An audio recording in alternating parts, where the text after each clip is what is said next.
Assalamu alaikum wa rahmatullahi ta'ala wa barakatuhun barkanmu da sake saduwa a cikin labaran na duniya daga nan Nijar TV Hausa. Idan yanzu ka fara ziyarar wannan kafa namu mai albarka, ka danna mana subscribe sannan ka danna ƙararrawar sanarwa domin sanar da kai a duk lokacin da muka ɗaura bidiyon.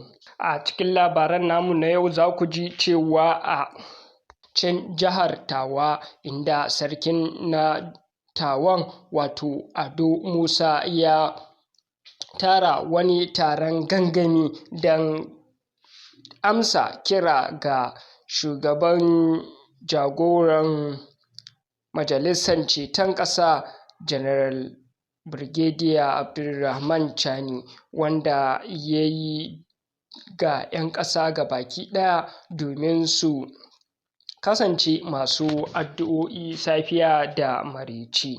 Al'umma ne suka yi tururuwa a wannan jiha domin a wannan gari domin gudanar da addu'o'i, daga malamai har ya zuwa jagororin bariki da kuma sarakunan gargajiya da kuma jami'an gwamnati suka haɗu domin gudanar da wannan addu'o'i.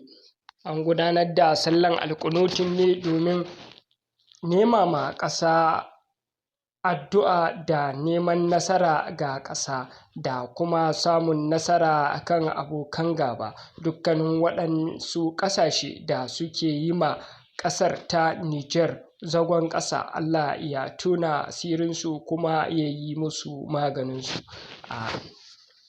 Kamar dai yadda aka sani ne, a 'yan satuttukan da ya gabata ne shugaban majalisar ceton ƙasa General Abdulrahman Chani ya gudanar da jawabi inda ya yi kira ga 'yan ƙasa akan su kasance masu addu'o'in samun nasara ga ƙasa.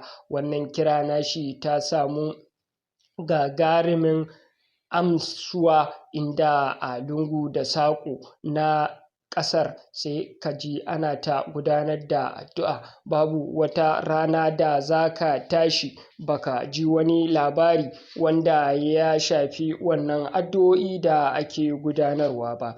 Wannan ya nuna cewa al'umma sun anshi wannan mulki hannu bibbiyu, kuma kwalliya na shirin biyan kuɗin sabulu, inda a wasu wurare ake gani a ƙasa inda ayyuka suka fara kankama ka'in da na'in.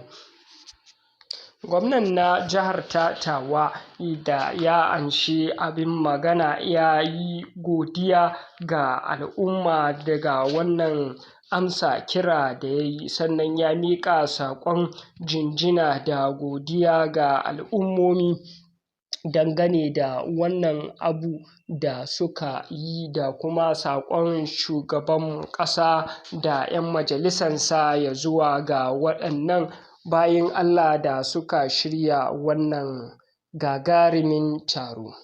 Haka a ranar jiya ne aka samu labarin rasuwan ma'aikacin gidan TV da rediyo na RTN na ƙasa, wato Ibrahim Rabo, mai ɗaukan hoto na gidan TV, inda Allah ya yi masa rasuwa.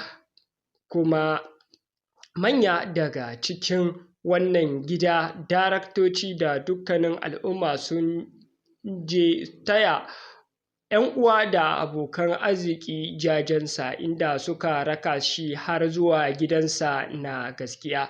Muna fata Allah ya ji kansa, ya gafarta masa kurakuransa, halinsa nagari su bi shi. Ƙarshen rahoton.